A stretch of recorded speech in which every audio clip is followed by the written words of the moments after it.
My name is Randy Rubenstein, and welcome to the Mastermind Parenting Podcast. At Mastermind Parenting, we're on a mission to support strong-willed kids and the families that love them. You're listening to the Mastermind Parenting Podcast with Randy Rubenstein, and welcome to the show. Well, hi, everyone. I have a special treat for you today. I just hosted my Coach Week Live event, and it was a week of teaching my NICE framework live and coaching people and talking about specific scenarios. And it was really an amazing week. And just to let you know what Coach Week Live is, it's my overview of the NICE framework and really integrating the concepts into specific scenarios and giving lots of stories and examples. And, because I don't know about you, but for me, reading, or even listening to new information, I don't always take it in and really integrate it into my life. And so what has worked for me and the way I coach and teach is I want to teach you a concept and I want to teach it to you in a variety of different ways, right? And humans are designed to learn through story. And I tell a lot of stories and I take people's real life scenarios because I want to show you the practical use of these concepts so that you're able to then integrate more depth into your learning and really these practices into your life, because I believe that learning how to solve all the strong-willed problems by using the NICE framework, it transforms lives. It transforms your kid's life. It transforms your life. And so I'm just super passionate about spreading the word and teaching this to as many people as I can. So on day 5 of our Coach Week Live, on the last day, I brought on a panel of 2 pediatricians and a psychologist who also happened to be moms in my mastermind, right? So who have, been in a part of Mastermind Parenting.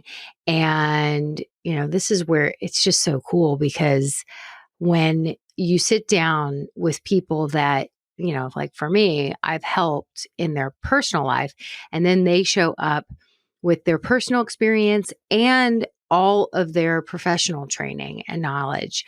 Like to be able to have a conversation, Lindsay, who works with me, and I know you guys have heard from her, for those of you who've been listening to the podcast for a while, Lindsay listens back to everything because once I've had a live experience, it's sort of like out of my brain. I don't remember exactly what was said or how it was said. Even these podcasts, Lindsay, I don't ever listen to anything back because I really believe in sharing my message and sharing it in an organic, authentic way. That's why nothing's ever super, super scripted or, I'm always leaving room for me to just kind of share whatever I'm called to share. So a lot of times these experiences are out of my mind.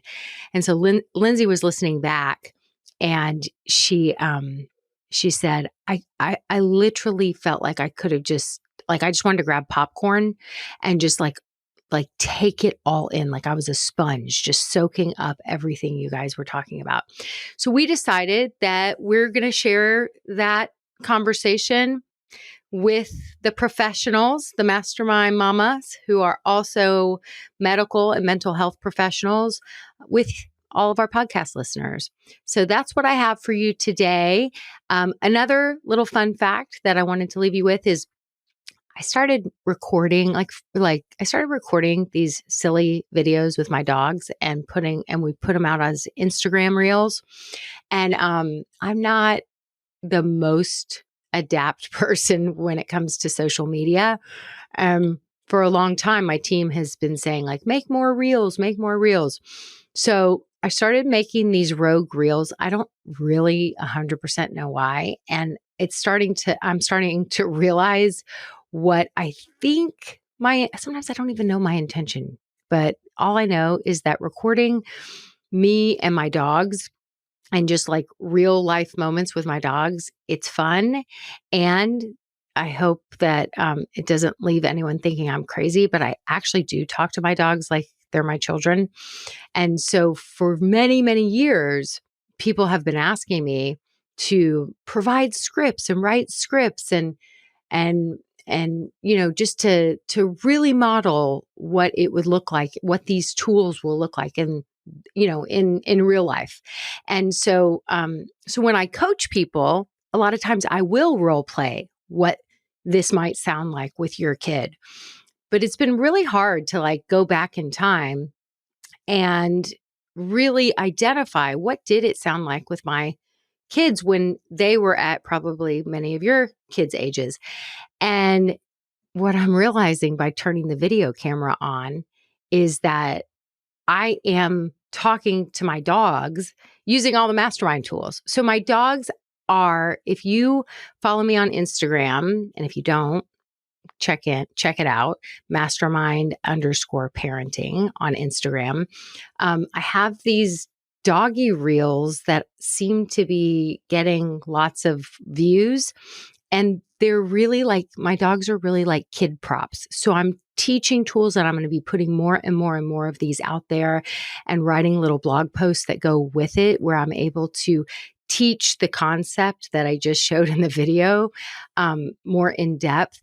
But they're fun. And I think they are a fun way to learn parenting tools and to hear what people have been begging me for years and years and years to provide, which is, what does it sound like in real life? Okay. So it's a little vulnerable to, it's not that vulnerable because I kind of think it's funny that I really do talk to my dogs like they're little humans.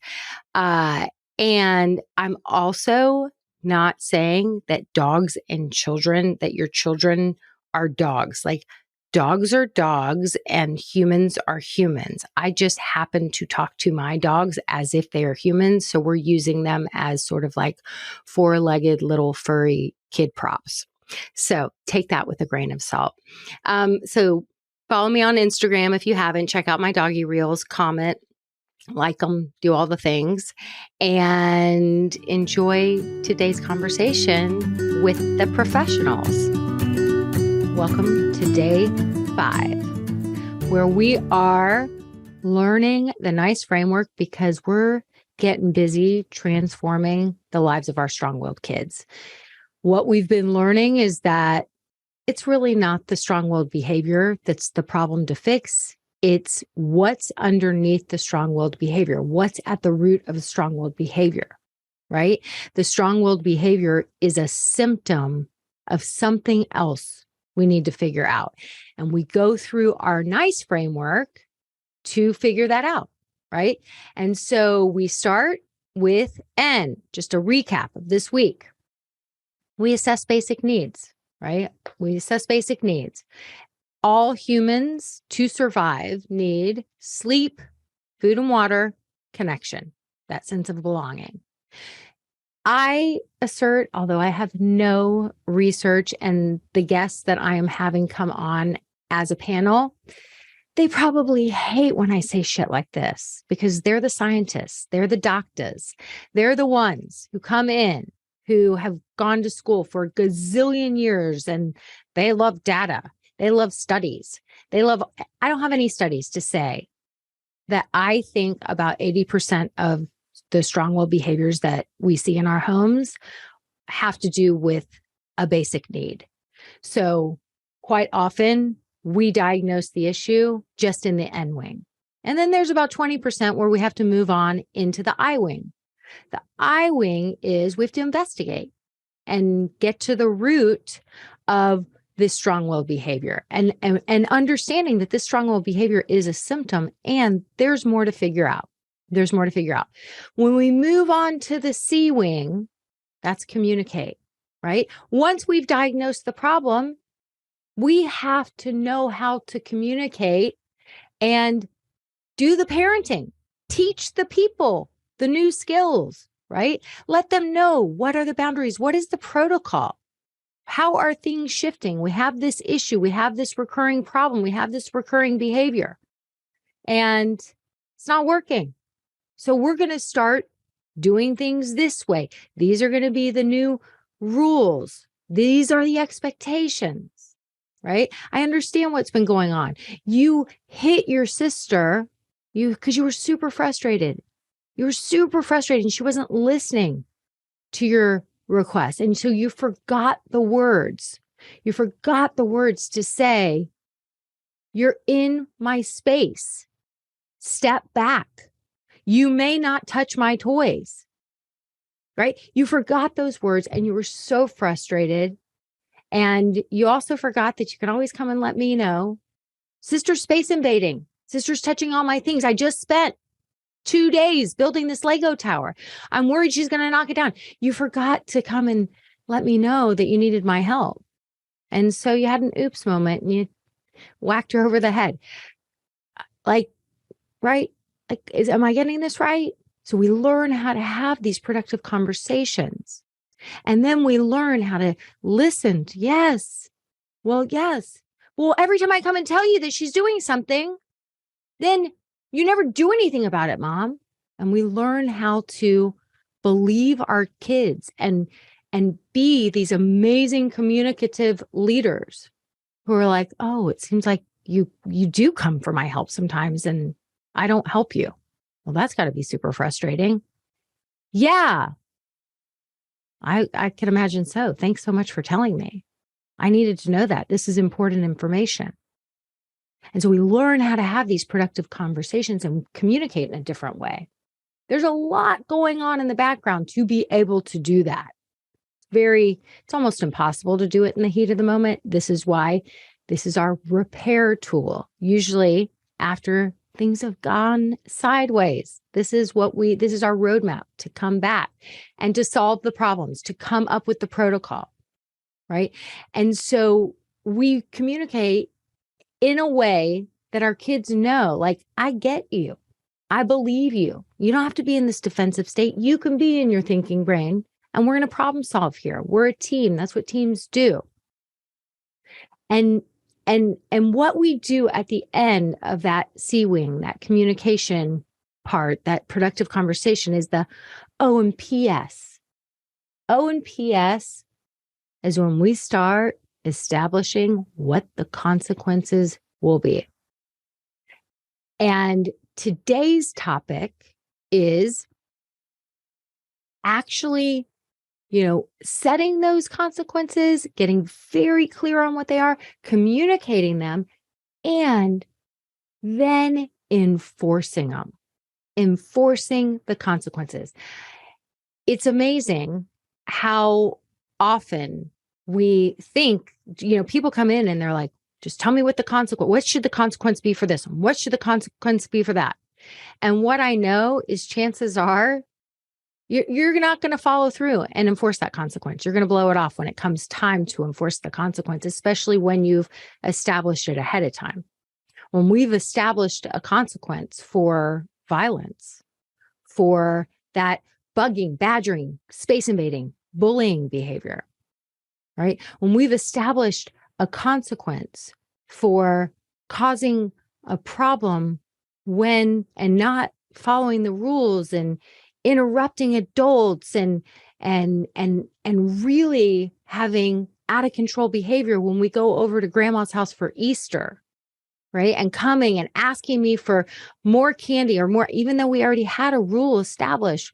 When we have a consequence for those moments, and then it comes time to follow through on the consequence, not to threaten when it's going down, but to do the thing, to follow through on. We have to enforce the consequence, to follow through and be screen free for 24 hours, to have an earlier bedtime, to deal with a kid that is wanting to argue and argue and argue with you when you're following through on the no playdates policy for a week because they were violent with their sibling. We got to make sure everyone in this home is safe before I can be sure that I'm sending that it's going to be a safe situation when I send you to other people's homes. It's okay. You're figuring this out. You're learning. It's hard. I believe in you, right? We learn how to communicate and then we have to actually follow through. And the following through and the enforcing part is really, I think, the hardest part. because it involves us sticking to our boundaries. And most of us this whole word, I know boundaries have become kind of this word out, there's lots of books being written about it, especially for women. We have to learn how to have our boundaries. And maybe some of you are like me, where 15 years ago, when I went into this therapist's office, I just ran into her recently at the nail salon. And I was like, you were the person who taught me about boundaries. And now I have a program in my membership community that is called boundaries, because it was a thing I had to learn. Like, this therapist, she was like, ooh, yeah, you need to read a book on codependency and start learning about boundaries. I'm like, what exactly do you mean by that? So my dad being able to have a key to my house and show up every morning at 7:00 when I was getting children ready for school and I had another mouth to feed, like, I didn't know that that I could say, hey, I don't like you having a key to my house and just letting yourself in. I don't like you coming over unexpected. And I really don't like you coming over when I'm getting 3 kids ready in the morning. It's super stressful. Like, I had no clue.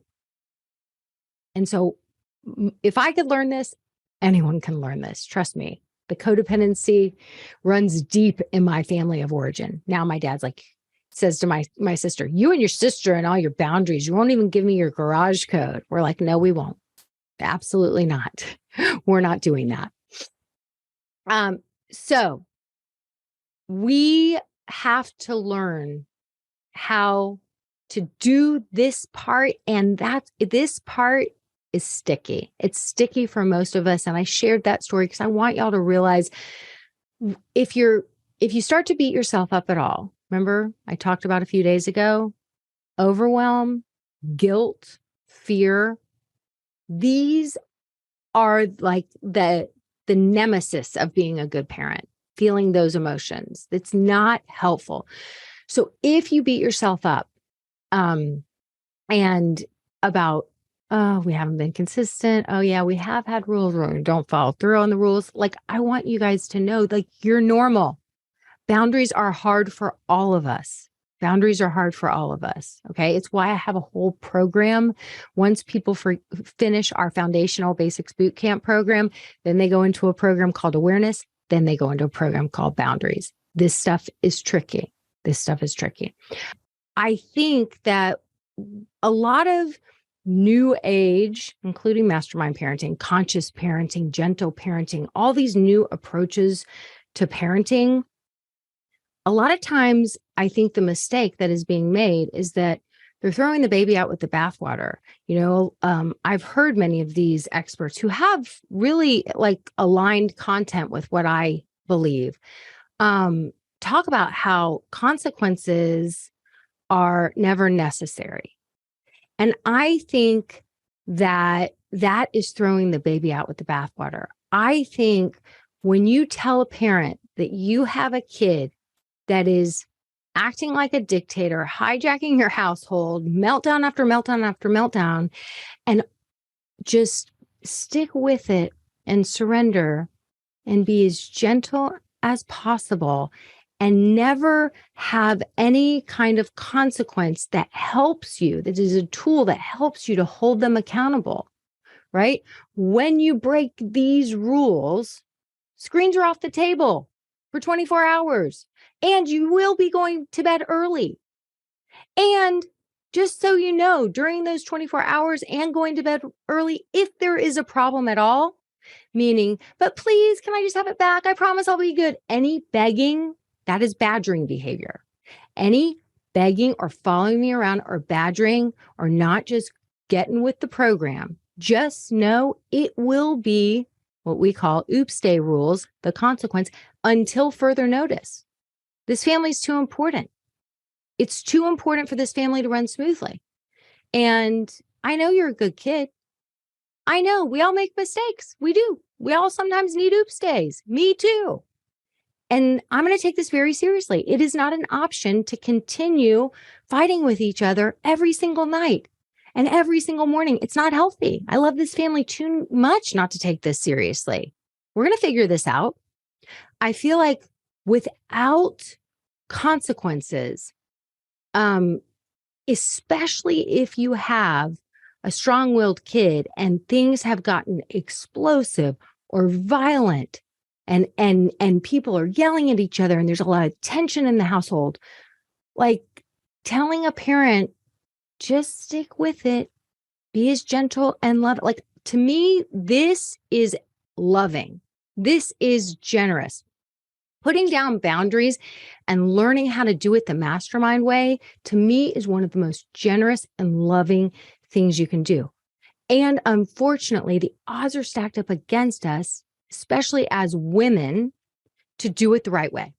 But men too. Men have gotten the message, I think, in many ways, that when you want other people to behave in different ways, like be aggressive. And I think for many women, we've gotten the message that, your job is to provide value to other people and to make sure other people are good and happy and well taken care of. And so if you put down a boundary that's going to cause or take something away from someone that you love and it's going to cause them upset, like, that's a major no-no, right? Like, it might go so against your conditioning. And most of us aren't thinking about this consciously. Just like when I went to that therapist's office 15 years ago, I wasn't thinking that my dad, even though I have this sinking feeling in my stomach every single morning, when I heard that key in my freaking door, I didn't know to listen. I didn't know that I could have a boundary around that. I didn't even know what a boundary was, really, right? So many of us aren't thinking about these things. And that's why when I say this is parenting and personal growth, right? Because when we learn how to be more effective leaders, when we learn how to have boundaries, when we learn how to feel the uncomfortable sensations in our body when we have to enforce that boundary, and the way to do it, really, to enforce the consequence and to follow through on the boundary is, you had a kid that was freaking out and doing all the things at grandma's, and y'all had a whole conversation ahead of time and the rules have been established. And when you got home, you just got that kid to bed, and the next morning things are going smoothly. And you guys are on the way to school and you're like, oh, hey, remember, we got a screen-free day today. So be thinking about what you want to play after school and all the different things. Wait, what? Why do I have a screen? Yeah, it's an oops day. Yeah, it's a screen-free day and we're going to be going to bed early tonight. Well, yeah, remember? Because we talked about how it was going to go at grandma's and then it didn't go that way. Yeah, I'm not arguing about that. And the rule also, the PPS. If there's any problem, any arguing, any begging, any badgering, anything that has to do with this, just know it will be an oops day until further notice. Yeah, that's not happening again. That was not okay. And we're gonna do better next time. And this is how. This will help your brain to remember. And so when it comes time on the way to school, when you guys are getting along great, and you've got this kid that you walk on eggshells around a little bit, and now all of a sudden you have to spring it on them that they're going to have a screen-free day, your brain's going to be so tricky. It's going to come up with so many reasons. No, it's okay. It really wasn't that bad. It's fine. And then we don't enforce the consequences. We don't keep our promises. And that way, next time when we're like, okay, and so just know, they're like, yeah. Like, they don't believe us because we haven't enforced our consequences before. We haven't kept our promises. Enforce consequences to learn from mistakes. Did you hear how I said that? To help your brain remember. We're going to do better next time. So we had a mistake at grandma's on Sunday, and now we're going to have this consequence. Because every time they're like, oh, I really wanted to watch that show. You're like, I know, it's hard. I know, it's a bummer.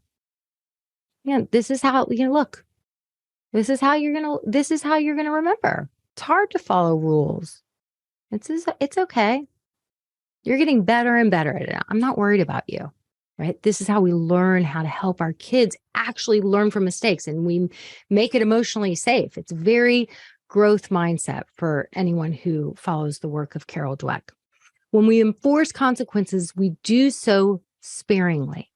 As you've learned, strong-willed problems are often solved when basic needs are met, and we've taken the time to investigate to uncover the real root of our kids' behavior. You've also learned that communicating as a firm and loving pack leader to clearly establish expectations and boundaries is essential. And sometimes kids need some extra accountability from their nice parent to learn better self-regulation skills. This is when we follow through on enforcing the consequences we've stated ahead of time, right? We're doing it out of the heat of the moment. I want you guys to read more about that. It's never just like a consequence slapped on a kid in the heat of the moment, and it's the first time they've ever heard about it. It hasn't been clearly established ahead of time. Is not a consequence. It is a punishment. And the research tells us that kids 12 and under do not change future behavior, do not do things differently next time, do not actually learn from punishment. All punishment does is cause them to feel isolated, alone, disconnected, and worse about themselves. And most often when there's punishment on the scene, blame is close by. They're going to blame their sibling for getting them in trouble. There's going to be zero personal accountability because it doesn't feel safe. It doesn't feel emotionally safe. So consequences are very different than punishment. Consequences truly teach kids how to learn from mistakes. And it takes some practice and some problem solving to get this piece right. Okay. I am going to call on 3 amazing humans. We are going to be here. I know you guys had an accountability assignment today that says, describe a recent situation where you imposed a consequence or something that you were saying was a consequence. And if this is a recurring situation that you just don't know if this is the right consequence, you're not sure why it's not fixing the problem, it's something that has you stumped. I want you all to, okay, so if you have a scenario that you're just kind of stumped on, I want you to put it in the chat box, and and any questions that you have for the doctors. Let me introduce them. Let me bring on Sean. Okay. Hi, ladies. I would love for you 3 lovelies to introduce yourself. Let's just go in alphabetical order. Does anybody have the same name? No. Let's go in alphabetical order. I know, Carly, do you want to go the opposite from the back of the, I know you just did that. Oh, the only thing I told them is I said, I want you guys to introduce yourselves. Let's just say that somebody said, what do you do for work? Okay. Carly, go. Okay. I'm Carly Dratty. I am a general pediatrician. And then I also ended up getting board certified in pediatric hospital medicine. So for my whole pediatric life, I've been an inpatient only pediatrician. So when kids get admitted to the hospital, and I've done a lot of newborn medicine and gravitated towards that. So now most of what I do is newborns, some well, some sick, helping new moms who are just kind of starting on their parenting journey. Love it. You train other doctors too. Yes, I'm in a teaching program. So I teach residents and medical students. So Carly's a doctor. She's a pediatrician that trains other pediatricians. Like, I think we can all agree that anything you probably ever wanted to know or ask your doctor, your pediatrician, or wonder what do they really think or what's going on behind the curtains, here she is. Here she is. Okay, next. Oh, Sarah Sean. Okay, Sarah, you're next. We have the amazing, as we like to call her in the mastermind, Dr. Sarah. Hi, I'm Sarah Miller. I'm also a pediatrician, but also an adult internist. So I did 2 residencies and see, therefore, every age. I have a private practice, outpatient, and opened it up about 3 years ago. And it's a model where kind of a concierge type model. So I spend a lot of time with a small number of patients in my practice and try to make it a really personalized experience. And I love if you'll share a tiny bit about when you came into Mastermind, where were you working and what made you open this concierge practice? Sure. I was in a group. I've always been outpatient, but I was in a group, more traditional based practice.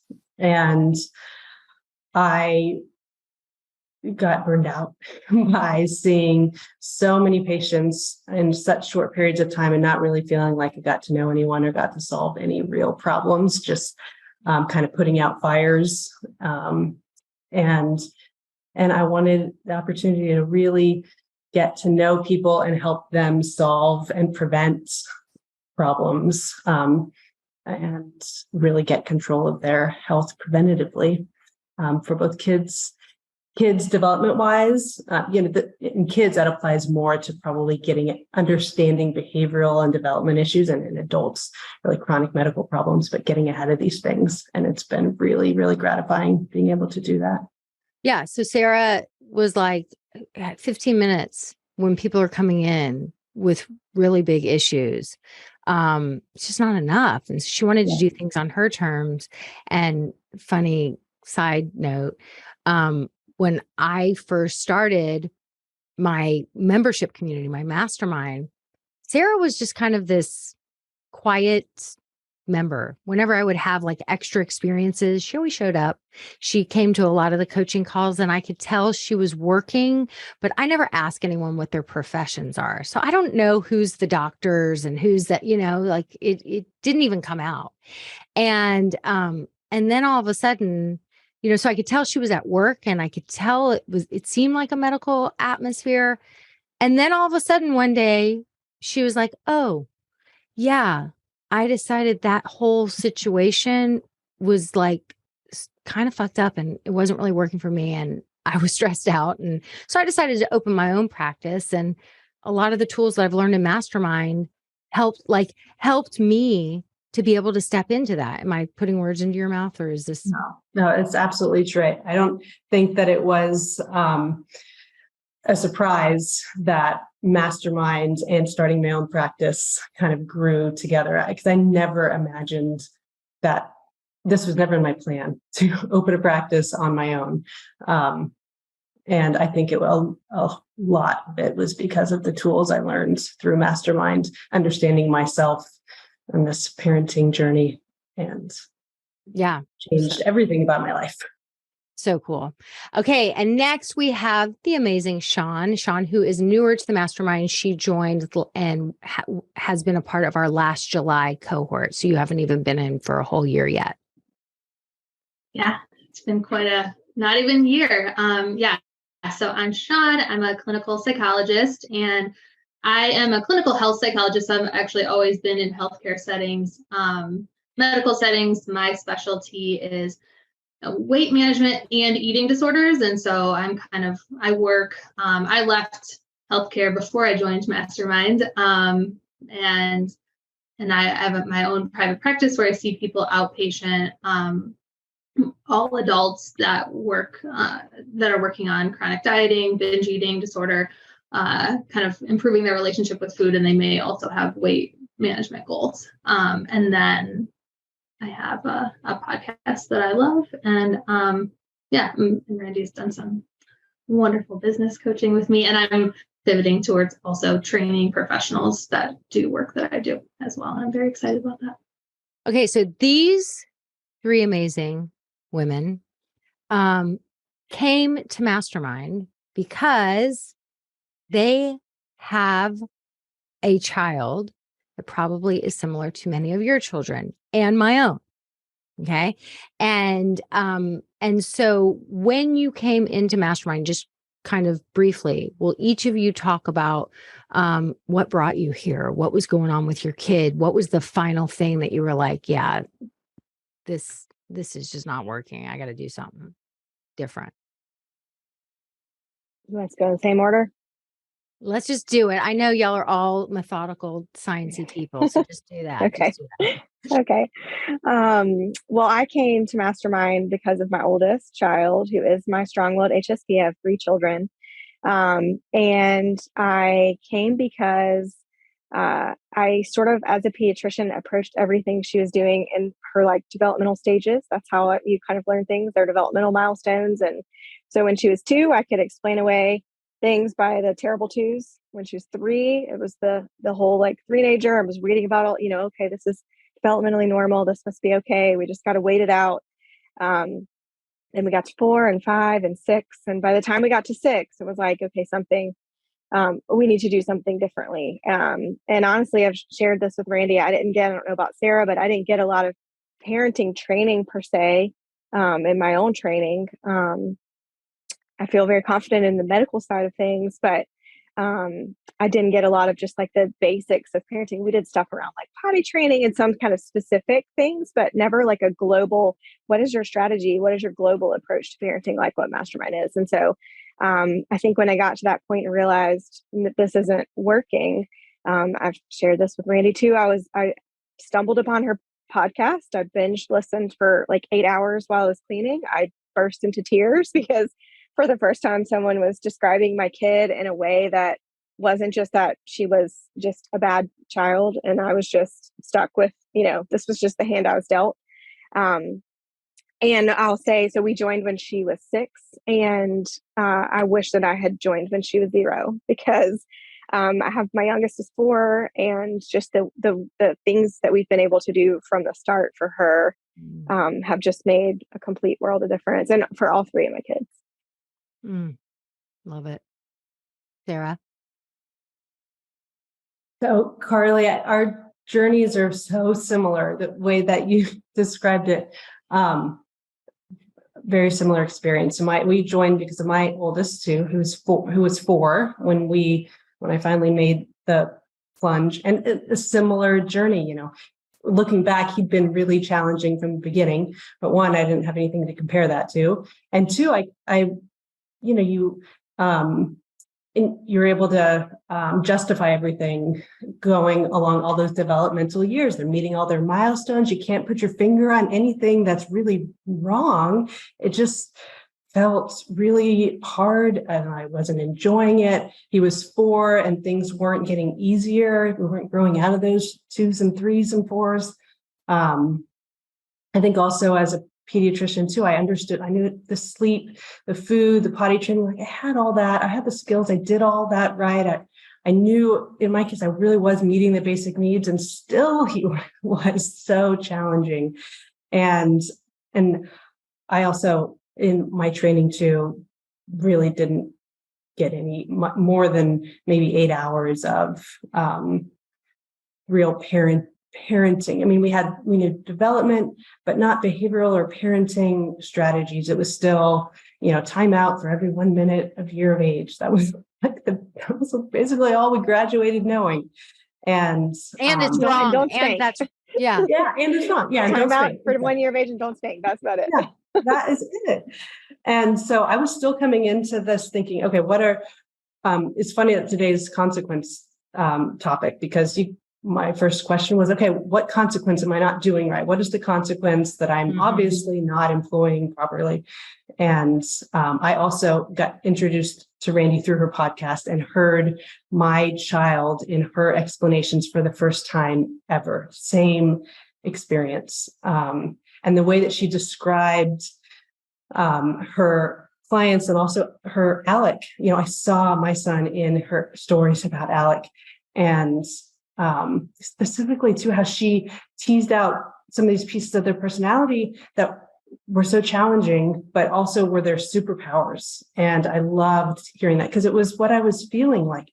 I didn't think that there was something wrong, but something wasn't right. And so it was from there, I was hooked forever. Yeah. Love it. And Sean?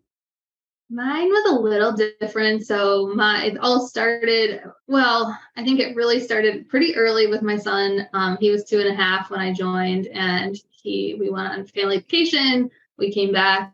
We were on an airplane, and he bit my face through the mask, and he threw this huge tantrum. And that was one instance that really stands out in my mind. I also listened to the podcast first. I just was very desperate for help in the way, I I had started my own business. My husband was really struggling with a lot of anxiety, and there was just a lot of chaos in the house. And then my oldest was 5 at the time, or actually, she's 5 now.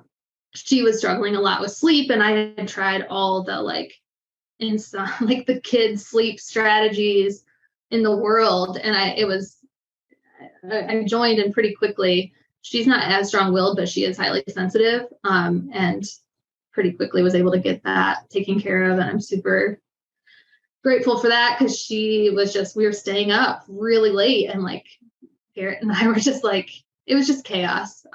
It was chaos. You solved that thing. You solved the sleep thing quickly. Mm-hmm. Yeah. I was all about to have her see a child psychologist. I was on a wait list, and then I joined, and then the psychologist was like, okay, hey, sorry, I'm retired. Let me pause you there. Let me pause you there. That's part of, I think, if I really write my intention for having this panel of amazing women here is, and Carly and I were kind of talking about this. I believe in East meets West, right? Like I believe in Western medicine. I do. Like if I, God forbid, got cancer, I'm heading straight to MD Anderson, right? And I'm also going to Brazil to some healing center and like exploring the woo. I'm going to do whatever I can to heal. So I believe in Western medicine. I think most of us, in the way the current model is, when you have a difficult kid, we do things out of order. I think quite often we're looking for the resource. And this was me too. This was me too initially. We're looking for the resource to fix our kid. And, I was looking for just the right book.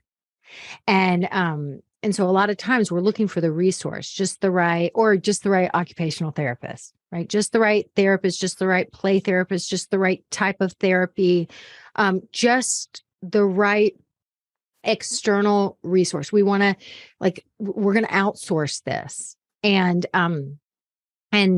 so quite often people have gone through all those different avenues. And like Lindsay explained from her story, when her friend was like, you're coming to this parenting workshop, she was like, I'm good. Really, I'm good. And because she was like, what else is there to learn? I'm going to the best of the best. And so we do what needs to be done out of order.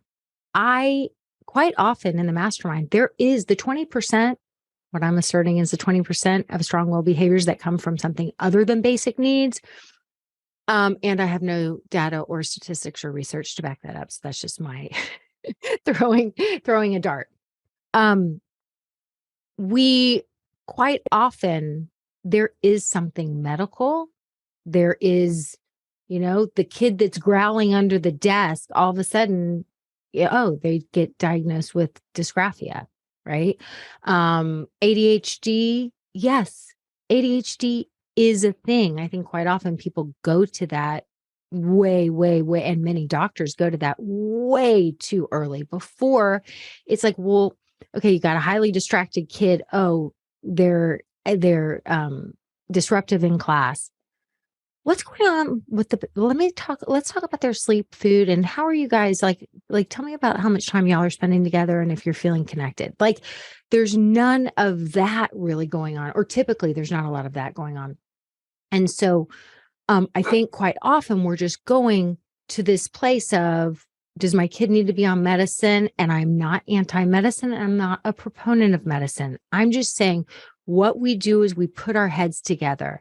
We do what we can do at home first. In a perfect world, we're making changes at home first. And then, like Carly was like, yeah, I realized it was development, or Sarah, like I was doing the potty training, I was doing this and this and this. And then at some point I was like, there's something else going on here, right? And so we put our heads together because it could be that there's something medical. We just do it in a different order than most of us are doing it. We first attack how we can make changes at home, and then we consult all the professionals. And the amazing thing is that it's just the same thing about consequences. People come in and they're like, but what would the consequence be for X, Y, and Z? And I want to get to some of y'all's scenarios. We just do things out of order, right? We do want to bring in the resources and the medical professionals and really good therapists. I love occupational therapy. I'm a huge proponent of occupational therapy, especially for kids that are highly sensitive and tend to have some sensory things going on. Sometimes medication is a huge bridge for a kid, right? Sometimes medication can be a godsend. We just do things in a different order. And so whenever someone comes to me and they just want to know what the right consequence is, I'm like, slow down. And it would be the same thing if I was the doctor. If somebody came in and said, do you think my kid has ADHD? I got all the teacher's saying they're being disruptive. I'd be like, slow down. Let's properly diagnose or throw out some possibilities before we just jump to the medication and which is the right one, and then the medication management. That may be coming, but let's see what we can do first. Like, consequences may be in order, right? Sean had a situation. I keep talking about Sean's situation recently because I love when people, like, 3-year-old situations are so simple for me to figure out, even though when you're the parent going through it, you're in your own blind spot and you're just like, what the fuck is going on? Like, why won't he just get in the car? I'm picking him up from camp during spring break. I've got 2 different pickups. I just worked all day. I'm the kind of mom who's working and picking my kids up. I also signed him up for the damn camps. And you're picking him up and he's monkey business and it's a shit show getting him into the car to go to now pick up his sister.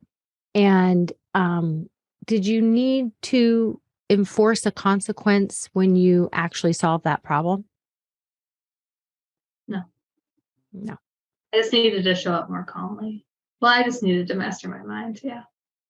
Yeah, we just had to change the sentences. What was the sentence? Do you remember the sentence that you were thinking when he was pulling all that honky tonk? It fluctuates between I'm failing him and I forget what it was. He's never going to get it. He's never going to get it. He's not going to get it. I'm not going to get it. Yeah. Like, this is never going to get better.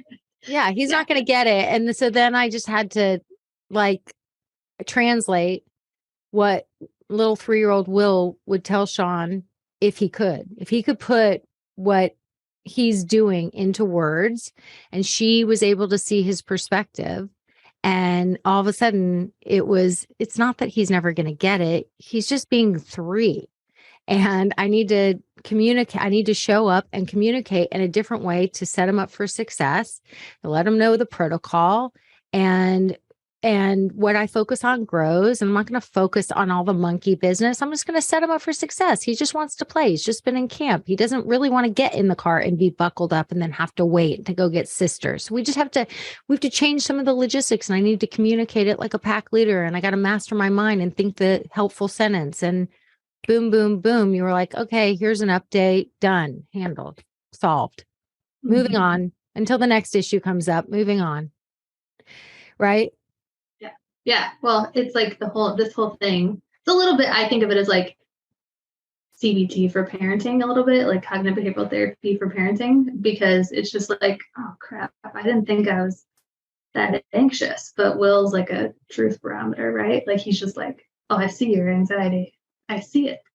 I will make you work on it. Yeah, I will. This is going to be exposure therapy, Mom, right? Yeah. Like, I pretty much fool everyone else, buddy. He's not fooled.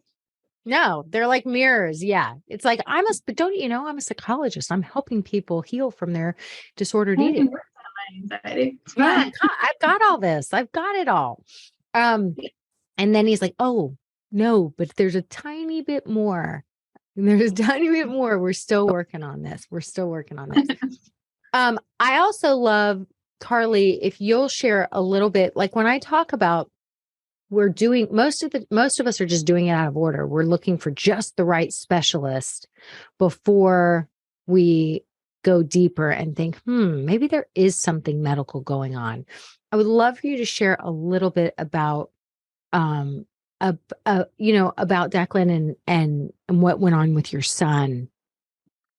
Sure. So he's now 7, but I think it kind of initially started when he was 4. And I guess he was probably 3 when we started with Mastermind. So we were already kind of a year into the parenting piece, and he responded really well to a lot of the, just kind of routines and things that we established through Mastermind. And so things were going pretty well. And then we just hit a rough patch where his behavior was just not good. And we were kind of, investigating the issues, and the turns out, and even though we had like Sarah mentioned, we know all of the things to do as far as sleep routines, no screens in the room, all the sciencey kind of things around sleep, but ultimately we ended up finding out that he had sleep apnea. He ended up getting a sleep study, and I was trying to remember what actually how we actually, I know that it was through Mastermind that somebody said you really should check more into his sleep. But I can't remember exactly the piece that led us to that. But turns out he had sleep apnea. We had tonsils and adenoids out, and he was a new child, behaviorally, especially. And we didn't know he was tired. He wasn't yawning all day or saying he's tired or those kind of things. He was just breaking down, especially in the evenings. But probably the more interesting example is then, I guess, a year and a half or so later, as I remember, he was learning to read. He was probably around 5. He started doing this throat clearing that we actually thought was I went to our doc and brainstorming together, pediatrician and I thought it was a motor tic, because he was doing this kind of all the time, but especially when he was trying to read, it would get a lot worse. And he was even doing some things that were almost like compulsive behaviors, like the way he had to shut the bathroom door, and just his behavior just was off. And we had seen so much improvement after we fixed the sleep. We had probably a good year. And then all this started happening, and he has some allergies, and eventually I just happened to, we were saying in the Mastermind, there's something else, like this, just something seems off. Why is his behavior so off? And then actually Amanda suggested trying a gluten-free diet to me, because she said that sometimes she's read some research that could have some things to do with OCD type behaviors. And before we kind of jump to, does he have OCD? Is that his diagnosis? Maybe you should try that. And so I had a conversation with one of the GI docs that I work with, and said, and I knew he specializes in eosinophilic esophagitis. And I said, could this be something? And he's like, well, I've looked for less significant reasons. Let's look. And turns out he has eosinophilic esophagitis. And that's what was causing his throat tics. And we ended up removing gluten, which is one of his clear triggers for his EOE, and the behavior piece just completely resolved. So he does not have OCD, all the obsessive compulsive type behaviors that happened then. And if you had told me, I don't know what Sarah would say about this, but if you had told me, that would be the first thing that you would go to, I never would have gone there first. I just was not on my radar. And so I think, I think it's just such a wraparound approach of doing all the pieces, and then just kind of saying like, we're doing these things and these are adding up, but something's wrong here. And what could it be? And what could we look for? So he had 2 very medical diagnoses that really made a huge difference. I mean, isn't that, like, to me, I think that's so powerful. And what if every kid had like a collaborative team gathering around, and, a mom who knew that her kid's behavior didn't mean she was a bad mom, she was screwing them up, this was all her fault. If the mom came in having the right kind of support, so she can show up in leadership, she can be in her thinking brain, and she can do it like Lindsay said, you mastered the investigate wing. She's like, okay, we are doing the things at home. So it's almost like when you have Mastermind going at home, and that you're not shaming and blaming, you're taking care of basic needs, you're connecting before you're correcting, like all these truths of Mastermind Parenting. We have another program called the 10 Truths of Mastermind Parenting, the 10 Truths of Raising Healthy Humans. and you're doing all those things. It's sort of like the elimination diet, you're like, okay, and these behaviors are still happening. And in our modern society, I think it's like, everybody's like, but it's an anxiety disorder. Oh my gosh, you got OCD. Maybe they have ODD. And it's like, okay, slow down. Let's explore some of these other ideas and these other options. And it might even sound crazy, it's like a lot of people, have heard about the red dye and taking certain things out. It's like food is medicine. And, many of us are I know for me, I'm just starting to get into the food is medicine. And I'm old, and my husband is too. And so really like it's that East meets West. It's like, we're going to all put our heads together and we're going to figure this out. So that being said, let's get to some scenarios. I know we don't have a ton of time, but let's just knock out some of these scenarios. I would love to know what you guys think. And for anyone that is interested in signing up for our basics boot camp program, which we have another cohort starting soon, I will stay on late. I will answer questions. Me and Lindsay you can ask in the chat box. And we've got a new cohort starting, and I hope that you guys have found this week really valuable, and I look forward to getting to know you, and for you to become one of my mastermind families like this. It really does feel like a family. Like we really do know all the details. And when we can't figure something out, we put our heads together, and we just figure things out. We get results, right? So, okay, Lindsay, you want to read some of these scenarios and have them weigh in? My strong-willed child oftentimes rules with consequences, but does not really care. He had an incident at school where the teacher told him a consequence. Perhaps it was more of a punishment where he was missing out on an activity. And he said, that's okay. So what do y'all think about a kid that says, and this might be more you, Sean, like as the psychologist, what would you say about a kid that is like, all right, it's okay? Putting me on the spot. I don't work with kids. No, I'm like my imposter syndrome's coming up. No, I think it's like, sounds like he's a pretty smart kid. Like he's like, this doesn't bother me. Like he's like, what else you got? Like he's he likes it a little bit. Like and they're no, I think you just nailed it. I think it's like what you said before. It's like, you're like, I got the whole world. Like the anxiety thing has been solved. And then you have Will, and he's like, I think you got a little more work to do over here, Mom. Like they're such sponges. They know. Kids just pick up on everything. So this kid knows that the adults, rather than supporting him and helping to get to the bottom of why this behavior, kids do things for a reason. There's always a reason. All behavior is communication.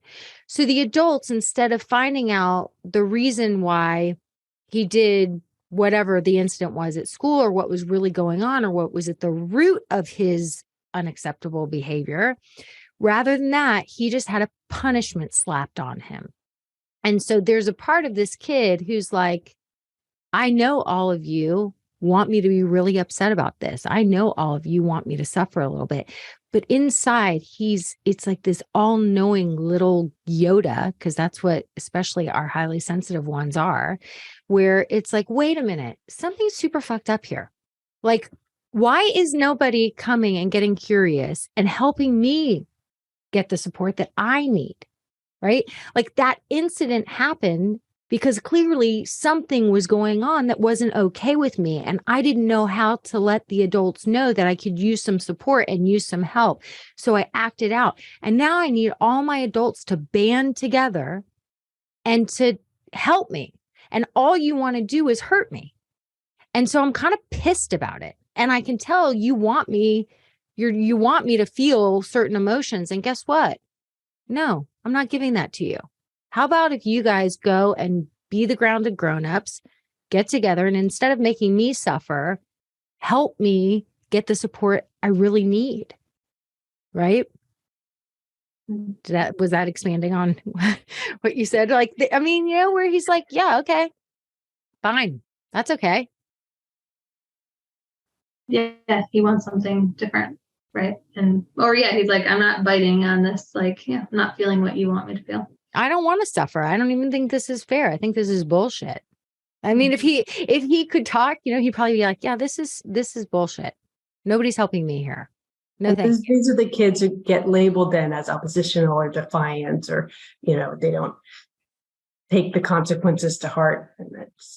And they're actually these brilliant little Yodas who are like, I like to call them the canaries in the coal mine, like alert, alert. It's all going to implode. I know you can't see the danger, but I'm telling you, this is not a safe situation. Like these highly sensitive kids, especially in our traditional in our traditional school system, and I sent my kids to traditional schools, but it is a broken system, and I love teachers, and it is a broken system. And so all the behavior charts and all all of that is so broken. And so these kids quite often are just like, yeah, this is not right. This is not the way things should be done. I'll add too that Will already does this. Like, he's like, I can't watch TV. It's okay. I'll try again tomorrow. He's like not upset by it. I'm like, all right, good to know. Yeah. Whatever. Okay. Olga says, my daughter, who's 5, still has bathroom issues. Potty training was hell and basically taking 3 years. Ooh, here's some medical. She still refuses to go to the bathroom at school. And holds it for 8 hours at a time. At home, she's going to the bathroom is much better, but it causes major fights and tantrums. Okay, we need our potty training experts. Whenever I've got a kid with a potty training issue, it's never about the potty training. So I usually just put that on the back burner and say, just forget about trying to deal with the potty issues, make it a non-issue, and then investigate what's going on. So the pressure's off the toileting part of it, is usually my first message to parents, because there's always something underlying it that's not going to be fixed. I mean, of course, we do also approach some medical stuff is there, withholding, constipation, pain, but usually if it's a behavioral thing, then there's so much pressure, especially if potty training was difficult and that carries over, and it's just release. Don't even talk about pottying anymore, and then tackle and investigate what else is going on. It's so interesting to say that like it's never about the potty training. It's kind of like picky eating. Like every once in a while, 20%, maybe not even 20%, it'll be something sensory, right? Like the kid who only eats white stuff or whatever. But so often it's so not about the food. It's more about control, right? It's about control. What would you say, Carly? Would you add anything to the potty training one? I agree with Sarah. I mean, I think usually the answer is put things on hold first. We'll come back around to it. And then oftentimes you've gotten yourself into a cycle of, like Sarah mentioned, pain and withholding, and you have to sort of, so oftentimes those are not easy fixes. They're not quick fixes. As long as it took you to sort of get to that place where you're in that cycle, it might take that long to fix it. So I think sometimes you can be trying things and think they're not working, but there's a little bit more persistence involved too, if that makes any sense. Yeah. Of really timed sits every day, watching diet closely, getting on medicine where we're sure it's not going to be painful when they do go, all of those kinds of things, but that you can't sort of undo some of that in a minute. You have to really work on it. Mm-hmm. Yeah. Here's Lori saying her 8-year-old still holds her pee. Yeah. The withholding. And for some kids, like if it's at school, here's where the investigation happens, right? So like, especially if it's in one setting, is the toilet really loud? I mean, my daughter, actually, my 9-year-old, we had to take Post-it notes to Disney World and put the Post-it note over the automatic potty because she would be terrified if it flushed while she was on it. And so sometimes there's something to the setting. Are they afraid that somebody's going to walk in? Are they afraid that, those kinds of things? So getting really underneath, and talking to them and trying to figure out, if there's really more to the story.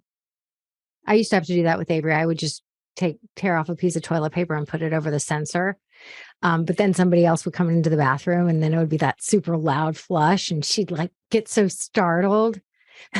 I kind of have a little bit of a thing with public bathrooms in the first place. And I was just like, the whole thing was very stressful. It was very stressful to me. We laugh about But it. I think that's the point of the whole thing, right? Is that in doing this kind of stuff, like it's hard for us to just sort of hear one prompt and say, this is the problem, because it really does take, investigating and trial and error and time and working and, working on the medical piece with your pediatrician and then exploring the parenting avenues. I think that's the whole idea of today, right? Is that it all has to kind of happen together. And if your pediatrician is saying, yeah, well, timeout works. Just don't spank your kid. If they receive that training, then also think about like who you're looking at as your resource, and maybe they're your person that you take your kid to see what's going on if they have strep throat, or for the well checks to make sure we're hitting all those milestones. But that's not your resource for behavioral strategies. And unfortunately, I think that is more the norm than we realize. People turning to pediatricians because there's some perplexing situation with their kid and they've been going to this doctor. This is my baby expert and now my child expert. And so I've got this thing and you've known me since I first had this baby. And then you've got a doctor telling you to do it wrong. But yet they're the expert, they're the all-knowing doctor. And I think that it's like it's kind of like when you read a book or you come to something like this, chances are you're not going to agree with everything. And this is where I say it's like the Rent the Runway business is really a dry cleaning business. And Mastermind Parenting is a parenting, yes, we're parenting program. And really it's a women's leadership and empowerment program, because I want every single one of you to have the confidence to disagree with your doctor, to look even deeper, to decide I'm going to use, I really like my doctor, not so much maybe for behavioral strategies, love them for diagnosing tonsillitis or whatever, right? And so you are showing up as that pack leader who is sourcing and also, realizing this is even the case, like with my doctor or this doctor, a man who went through the mastermind, who's now my husband's doctor, because I knew he was such an amazing doctor. And he's really into women's health and we're friends now. And so we're talking about things. And so he's like telling me, he was like trying to put Scott on some cholesterol medicine. And I love him. I do love him. And me and Scott are having a conversation about it. And I'm like, hell no, we're not going on, not yet. We're going to try a lot of other things. And we still love this doctor and we still really trust him. It just means when it comes to this piece, we're going to do our own sourcing. Right. And so you have to have a lot of confidence to have, to come from that place. Okay. You guys have been so generous with your time, and I could just talk to y'all all day because I just love each and every one of you. Anything that you want to leave people with, or any final thoughts? I think the thing I was just going to add, I was thinking as you were talking about all these scenarios I look at and I'm like, gosh, I would feel pretty anxious, like with a lot of those scenarios, right? And I did feel very anxious coming into the mastermind, even though outwardly I wasn't really presenting so much as like super anxious. But I think what Mastermind for me has done is like have this safe space to come and know that I have people that have my back And so I can show up with a lot more confidence and be like, yeah, we're going to figure this out. Like, I still don't have my son's hitting completely under control, but I'm like, I'm going to figure it out. Like, I'm not going to do it. He's three. Right. And he's three. And like, I mean, of course I fall back into my mindsets in the moment, right? Where I'm like, we're not going to get this, but mostly I'm like, we're going to get this. And I think there is, even in psychology, there's a very symptom focused way. Like we're very behavior focused and symptom focused. And I think there's so much room for getting at root causes in most areas of Western medicine and traditional approaches. And I think that that's what we're able to do here. And I think it's awesome. So I don't know, that was just the thought that I wanted to add. I love it. I love it. Yeah, completely agree. I think that, even in a practice like mine, when I have an hour and a half for well child visits, I don't have the skills that Randy has. I need her for my patients to be able to have that investigative role, figure out the bigger picture, and help the families and children work through and figure out what's going on. I think it's a really necessary, lacking part of healthcare, not just like therapy, but our healthcare, our pediatrics care. We need this ancillary service as much as we need a psychologist, psychiatrist, therapist. We need a parenting coach. So I hope you get a lot of people who join, and I hope people see the value that you've brought to our lives as parents, my life as a pediatrician, and my patients' lives. I love you.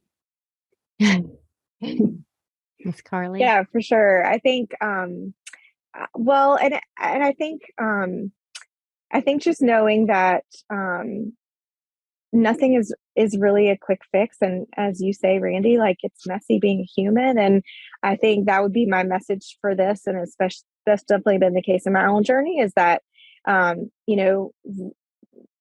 the answer of going to your pediatrician with a problem and thinking in 15 minutes that we have it all in our brain to say, I know exactly what this is, and you should do this and this, and we're going to put you on this medicine, and that's going to work. It takes time, and it takes multiple different minds sometimes putting their thoughts on it. And so I think, everybody that's here today is here because they want to do that work, right? Like, they want to really get to the real root of what the issue is. And so I think if people are on the fence about joining, if you take that 12 weeks, you'd really be hooked, because you'll see where you really can just address so many things in your whole life, not just with your kids, really. And then it just kind of snowballs from there, right? Like, then you kind of see where that gets you, and then you figure out like what is there left to figure out, and where do you need to sort of pull in the occupational therapists and the other folks. But it just sort of gives you just sort of a basis and a framework to kind of figure out what really the issues are, if that makes sense. Yeah. And that you don't have to figure this out all by yourself. Like, Right. We're not going to, it's so hard to problem solve and show up in this level of pack leadership if you're in fear, if you're worried, like, is there something wrong with my kid? Is my kid going to be okay? Like, what does the future look like when you're in that state and you're in total fear? How are you going to be able to get to the bottom of this and be the nucleus of his care team or her care team, right?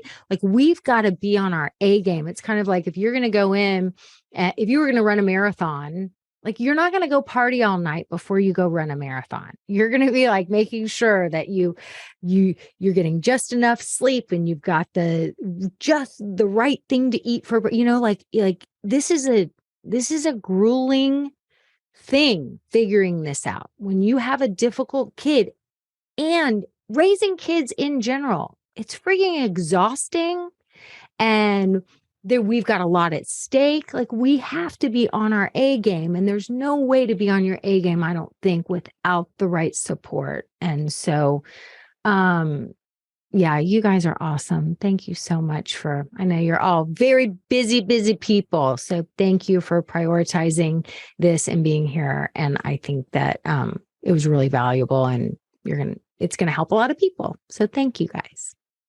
Thanks for having us. Yeah, thank you.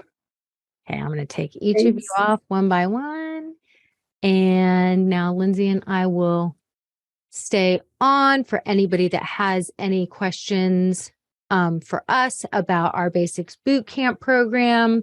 Lindsay's available to chat with you about your specific situation. If you're wondering, if you're curious, if you're worried that you're not going to be a good fit, or your brain is playing tricks and saying, but what all does it involve? Are you really gonna, what if I can't come to the calls, or what if it's at the wrong time? If your brain's going into all that and you want to talk to Lindsay, she'll give you all the specifics and all the details. Again, to sign up, you go to mastermindparenting.com/basics-bootcamp. And our Basics Bootcamp program is 12 weeks. And we take you through this nice framework, and we solve all the problems, or we get busy figuring them out, diagnosing them, walking you guys through, making sure that we start to have families that are not exhausted and sleep deprived. Okay, Joyce says, are the Basics Bootcamp Zoom calls recorded in case I cannot attend one? Everything. Let me just say this. My goal in life, like, I'm a gift giver, and also if I have a parent that comes to me and is signing up for my program, I take your time so seriously, and I make sure I do everything in my power. Not only are the calls recorded, not only do we have an app, not only is it all available from your cell phone, not only do we send you text reminders 5 minutes before a call, not only, right? Not only do we use this amazing call button, this app called Voxer, where we're giving you coaching during the in-between moments. Like, I'm an intense person. That's why I get to know, that's why, like, Sean and Carly and Sarah, like, I know all the details. Like, I want to feel like I'm living with you, and we dig in and we get into it. And this is what I love to do. All right. I like to say I've created the community I kind of couldn't really find in real life. And nobody feel sorry for me. I have friends. And this community, like, I am a fierce mama bear. So I want things to be convenient. We show up in excellence. We're so proud of our program. We're so proud of what we do, because we are transforming the lives of kids that quite often go through childhood feeling misunderstood and are often misdiagnosed, right? I take it very seriously. And so not only does this transform the lives of those kids, living with a kid that goes through childhood feeling misunderstood and is often misdiagnosed, guess what? They're not fun to live with when they're in that state. It's hellish for everyone living with them. So this will transform the life of your entire family. So yes, call. That's my long answer for yes. Calls are recorded. I look forward to getting to know you even better for those of you who are going to join and be in our next cohort. And if not, make sure that you continue listening to the podcast and applying what you learned this week. All right. That's what I got. Bye. Thanks, everyone. Thanks for listening today, guys. I hope you picked up some tips, tools, maybe some baby steps for creating more balance and boundaries in your life. And I just wanted to let you know, if you want to continue moving the needle forward in creating this for yourself, having a happier household, I want you to go to my website and check out mastermindparenting.com. We have 3 beginning programs, and if you need some accountability and more support, then please look for the one that would be a good fit for you. And as always, we're on all the social channels under Mastermind Parenting. On Instagram, it's mastermind_parenting. And, periodically I do pop up on different Instagram lives, Facebook lives, where I give you teaching and coaching, and I love engaging with you live to help you help your strong-willed kids so that they can feel better, because when they feel better, they do better. And I love getting to know you guys. So thanks for listening. If you like this podcast, please don't forget to subscribe, rate, and review. Super, super appreciative.